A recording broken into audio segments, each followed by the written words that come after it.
Bizning sohada ajoyib ishlar bo'lyapti. Sizlarga tushuntirib beraman-da. Gap sifat haqida. Misol uchun mana bu gullarimiz kelgan. Zo'r chiroyli ranglari. Hammasida misol uchun ato ishlatilganda. Men sizlarga tushuntirib beraman. Nima unaqa do'stlarimni. Hozir biz olib keldik mana shu narsani-da. Narxi sal qimmatroq chiqadi. Nega? Ato ishlatilganiga-da. Oq xamilon bilan hozir ikkita farqini tushuntirib beraman. Mana B tosh ishlatilgan, B xamilon tosh ishlatilgan. Bu ham shisha, faqat B. Yonma-yon qo'yganinglarda farqini ko'rasizlar. Sifati qanaqaligini-da, mana B tosh, mana A toshda. Hozir mana mashinga A tosh ishlatmasdan B tosh ishlatsa, narxi arzon chiqadi.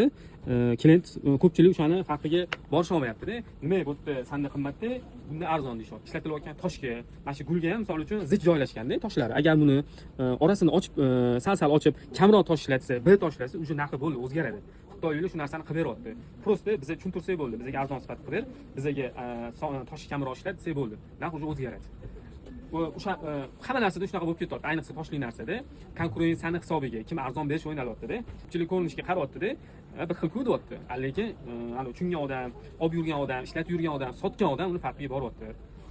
O'shaning uchun tanlov o'zingizlarda-da, xohlasanglar A tosh ishlatganini olinglar, xohlasanglar B tosh. Lekin birovni narsasini olgan narsasini sanda qimmat ekan deyishdan oldin bitta so'ranglar u narsani sifatini, u olgan narsanglar qanaqa toshda ishlatilgan, orasidagi tosh ishlatilgan orasidagi farqini ko'ringlar.